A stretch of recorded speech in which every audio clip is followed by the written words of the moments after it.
America যদি ইরানের পারমাণবিক বোমা মারে তবে প্রথম আঘাতে কত মানুষ মারা যাবে জানেন?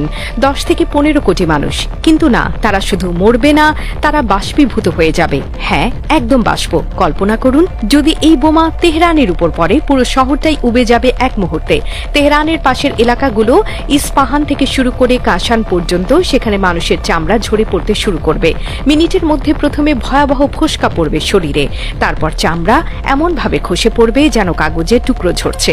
পারমাণবিক অস্ত্রের ভয়াবহতা বোঝার জন্য একটা তথ্য জানা দরকার। যখন এই বোমা বিস্ফোরিত হয় তখন এর তাপমাত্রা সূর্যের পৃষ্ঠের তাপমাত্রার চেয়েও বেশি হয়। ভাবুন তো, সূর্যটা যদি সরাসরি আপনার মাথার উপর চলে আসে তখন কি হবে? আপনি কি করবেন? কোথায় পালাবেন?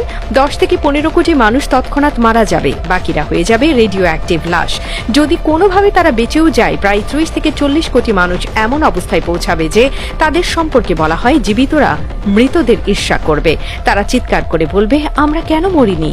আজকের পারমাণবিক অস্ত্র হিরোশিমা আর নাগাসাকিতে ফেলা বোমার চেয়ে 1000 গুণ বেশি শক্তিশালী। হিরোশিমার সেই ভয়াবহতা আপনার কাছে ছোটদের গল্পের মতো মনে হবে যদি আধুনিক একটি পারমাণবিক বোমার বিস্ফোরণ দেখেন।